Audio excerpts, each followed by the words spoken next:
In a small town called Maplewood, where green hills merged with winding streams, I grew up in peace and simplicity. Maplewood had no tall buildings or dazzling neon lights, but it offered tree-lined streets, charming old houses with white picket fences, and the gentle chimes of wind bells whenever the breeze blew.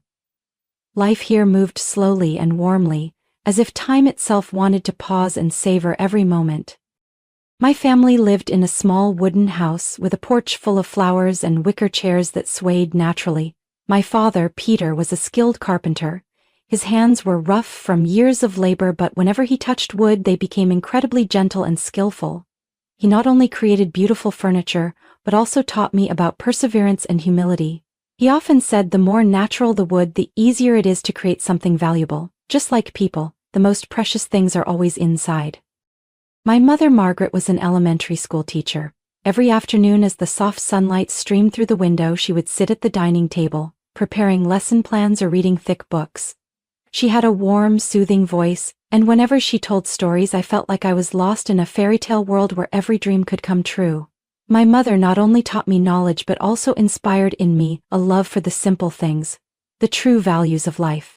My childhood passed through vibrant springs filled with peach blossoms and winters covered in white snow. Every morning I woke up to the cheerful chirping of birds, joining my father in the woodshop, breathing in the fresh scent of newly cut wood. In the afternoons I walked with my mother along the streamside paths, listening to her share the wonders hidden in old books. Maplewood taught me how to love the little things, how to cherish each moment, and how to find happiness in the simplest of things. Everything started to change one summer afternoon when I met Elijah. It was a bright, sunny day and I was at the local library, a place I often visited to borrow books and find a bit of tranquility. The Maplewood Library wasn't big, but its neatly arranged old bookshelves and the blend of aged paper and rustic wood created an incredibly pleasant space. I was engrossed in searching for a book on interior design when I heard someone ask, "Do you know where I can find books on art history?" I turned around and saw Elijah, with wavy light brown hair and deep blue eyes. He wore a light blue shirt and simple jeans, looking completely different from what I imagined a city person to be. Elijah introduced himself as being from New York, where his family was well known in the real estate business. I was a bit surprised to see him in Maplewood, a place that seemed too quiet for someone used to the bustling pace of the city. Despite coming from two different worlds, we quickly found a connection through everyday stories. Elijah told me about the skyscrapers, the lavish art exhibitions in New York, while I shared with him about the Harvest Festival in Maplewood, the lakeside picnics, and the joy of sitting under the porch listening to the rain. Our conversations were like two small streams, slowly merging into one. We began to meet more often, sometimes at the library, sometimes at the town's central park. Maplewood Park had a wooden bench under an ancient tree where every afternoon sunlight filtered through the leaves, casting playful light patterns on the ground. It became our familiar spot, where time seemed to stand still, leaving only our endless stories. Elijah had a gentle way of speaking, sometimes with humorous stories about his New York neighbors, other times with deep reflections about his family. He spoke a lot about his mother Vivian, a strong and perfectionist woman. Elijah admired his mother but couldn't help but worry about her high expectations for him. "She wants me to become the perfect heir to the family," he sighed. "But sometimes, I just want to find a peaceful place where I don't have to prove anything." I listened and shared with him the things my parents had taught me, that a person's true value doesn't lie in status or wealth, but in how they treat others and the good they leave in people's hearts. Elijah listened intently, his eyes reflecting understanding and appreciation. "You've made me realize that I've probably missed out on many meaningful things while chasing expectations," he said. Our relationship developed naturally and gently. There were no grand declarations of love or showy romantic gestures. Instead, it was peaceful afternoons together, gentle hand-holding and knowing smiles. Elijah gradually became a part of my life, as if he had always belonged here, where true values were cherished above all. When autumn came, the park's trees turned vibrant shades of red and gold. Elijah and I sat on our familiar wooden bench, watching the leaves drift slowly in the wind. "Have you ever thought about leaving Maplewood?" he asked, his voice warm. I smiled. "I love this place, but if there's someone beside me who makes me feel at home anywhere, then I would go." Elijah said nothing, just gently squeezed my hand like a promise unspoken. Each passing day, I realized more and more that Elijah's presence not only brought me a beautiful love, but also opened up a new world before me, a world where dreams could soar beyond Maplewood's hills, yet still hold on to the warmth and sincerity of where I grew up.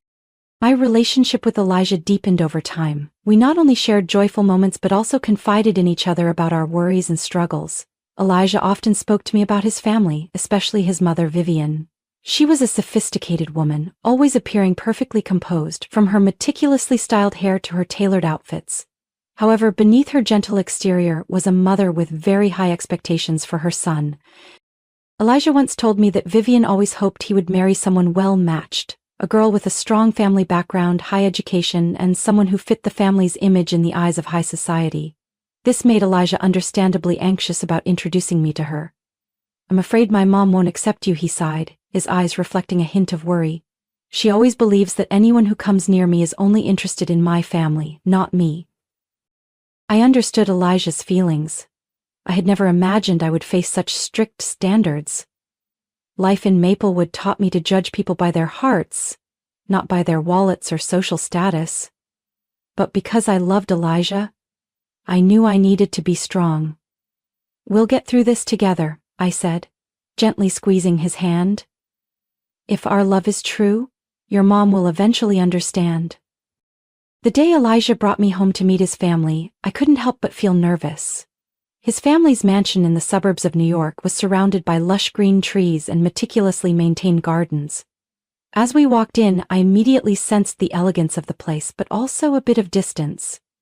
Vivian greeted us in the foyer with a polite smile, but her eyes held a scrutinizing gaze. "You're Anna, right?" she said, her tone light but somewhat distant. "Elijah has told me so much about you. It's interesting to finally meet you."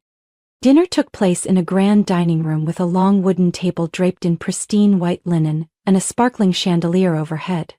The food was beautifully presented, but I couldn't fully enjoy it due to Vivian's loaded questions. She had no hesitation in bringing up my background, my parents' jobs, and the simple life in Maplewood. "I heard your father's a carpenter?"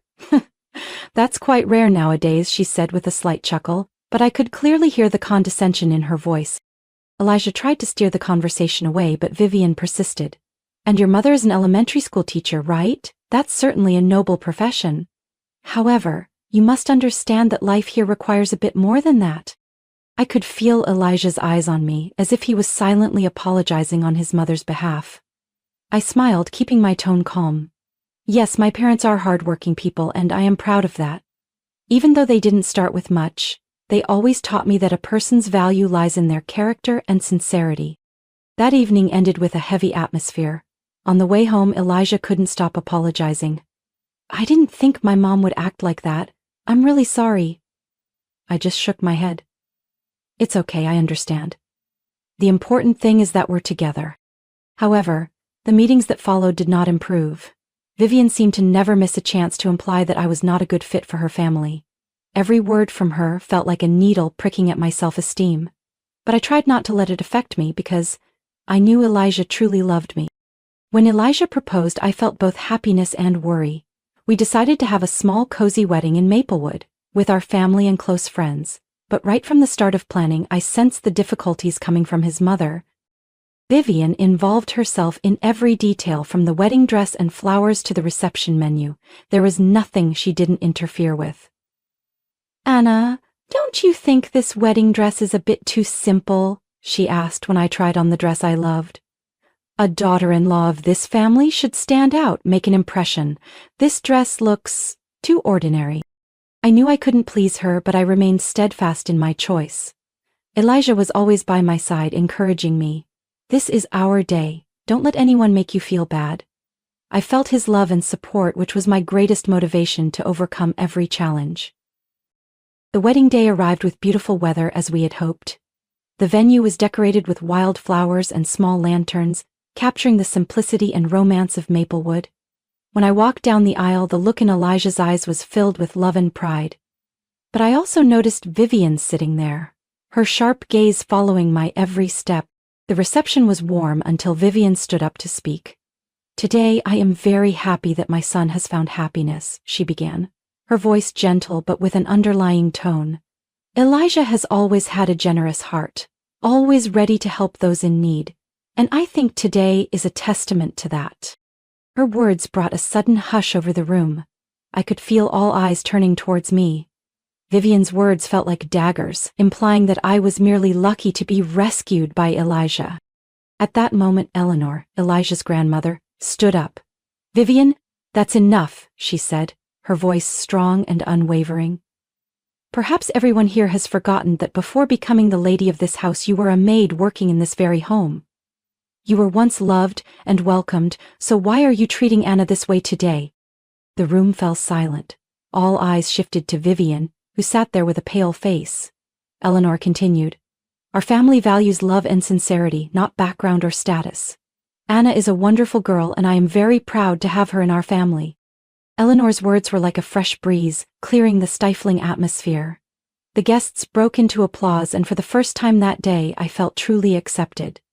Elijah held my hand tightly, his eyes filled with gratitude and deep love.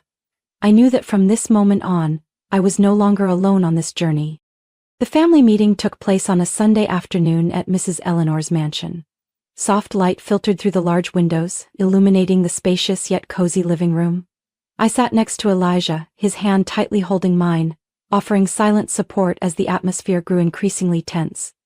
Mrs. Vivian sat opposite us, her face showing a mix of fatigue and worry, a stark contrast to her usual prideful demeanor. Mrs. Eleanor began the meeting with a calm yet firm voice. "We need to have a serious conversation about what happened at Anna and Elijah's wedding. The inappropriate words and thoughtless actions not only hurt Anna but also affected the family's honor." The room fell so silent that the ticking of the wall clock could be heard. I could feel everyone's eyes in the room shift toward Mrs. Vivian. She sat upright, but her eyes lowered slightly, avoiding her mother-in-law's gaze. "I've already apologized," Mrs. Vivian spoke up, her voice soft but with a hint of defiance. "What more do you want me to do?" "An apology is just the beginning, Vivian," said Mr. Daniel, her husband. "What matters more is a change in attitude and behavior. You can't keep looking down on others just because of their background." Mrs. Eleanor nodded in agreement. "Daniel is right. For many years you've received financial support from the family, yet you've never truly appreciated it. Your recent actions show that you need to learn how to be independent and understand the real value of life." Mrs. Vivian looked at her mother-in-law in disbelief, her eyes widening. "Mother, what do you mean?" "Starting next month, the family will stop providing financial support. It's time for you to manage on your own and contribute to the family. We cannot continue to enable this selfishness and lack of responsibility any longer." The air in the room seemed to freeze. Mrs. Vivian bit her lip, her hands clasped tightly together. I could clearly see the confusion on her face. She had always lived under the protection of her husband's family, never having to worry about finances. The thought of having to earn a living herself was a major shock to her. "Elijah, do you also agree with this decision?" She turned her gaze to her son as if searching for a last glimmer of hope. Elijah nodded slightly, his voice calm but resolute. "I love you, Mom, but I think this is necessary. You need to understand that respect must come from both sides. Anna has tried very hard to fit in with our family, but you kept putting pressure on her. I can't stand by and watch that continue." Mrs. Vivian leaned back in her chair, her face blank. Mr. Daniel placed a hand on her shoulder, but she quickly shrugged it off, her eyes beginning to glisten with tears. "All of you are against me," she said, her voice hoarse. "If you all want me to leave, then fine." She stood up and walked quickly out of the room. The wooden door closed behind her, creating a heavy sound that echoed through the silent space. After the tense family meeting, Elijah and I decided to go on our honeymoon to temporarily escape the pressures of family life. We chose a coastal village in Maine where white sandy beaches stretched endlessly and gentle waves lapped the shore. Our days together passed in absolute peace. Elijah and I walked along the beach, enjoyed fresh seafood meals, and watched the sunsets paint the sky with shades of red. "It's so peaceful here," I said as we sat on the sand, our bare feet touching the gentle waves. Elijah wrapped his arm around me, pulling me closer. "I wish we could stay here forever, away from all the troubles." I smiled, feeling the sincerity in his voice. "But eventually we have to return to reality. I believe we are strong enough to overcome anything." When we returned home, we noticed a significant change in the family atmosphere. Mrs. Vivian was no longer in the mansion. Mrs. Eleanor said that after the meeting Mrs. Vivian had moved out, rented a small apartment in the suburbs and started looking for a job. The news left me both surprised and relieved. Perhaps being independent would help Mrs. Vivian reevaluate everything, including how she treated me. Mr. Daniel also revealed that he was considering divorce. I've tried for many years to keep the family together, but perhaps it's time I thought about myself. I want to live a peaceful life, without the unnecessary stress. Elijah and I sat quietly, listening. I understood that this decision was not easy for him. No matter what, Mr. Daniel deserved true happiness. Life after the upheaval became lighter. The family began having intimate gatherings without the previous heaviness. Mrs. Eleanor maintained her calm and dignified presence but also opened up more to me, treating me as a true part of the family. Elijah and I moved into our own place, a small but cozy home in the suburbs. I began pursuing my passion for interior design, while Elijah returned to work with a more optimistic spirit.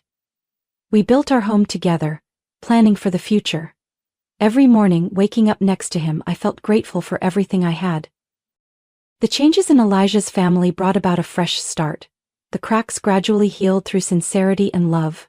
Mrs. Vivian, despite facing certain difficulties, also began rebuilding her life. She found a job in event planning and gradually learned to be independent. Sometimes, she would visit us, no longer the proud woman she once was, but a mother who truly knew how to listen and respect her children. My journey from Maplewood to Elijah's family was full of challenges, but I believe every trial was a valuable lesson. Love and perseverance helped me navigate through every storm, ultimately leading me to true happiness with the people I loved.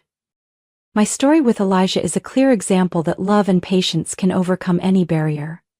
From a small-town girl, I learned to stand strong against prejudice and judgment. The challenges within Elijah's family not only made me stronger, but also brought positive changes to everyone. In the end, true happiness comes from living sincerely, cherishing good values, and always being open to new opportunities. What do you think about Anna and Elijah's story? Do you relate to their journey of overcoming challenges? Share your thoughts in the comments. Don't forget to follow the channel to not miss out on more engaging and genuine family life stories in upcoming videos.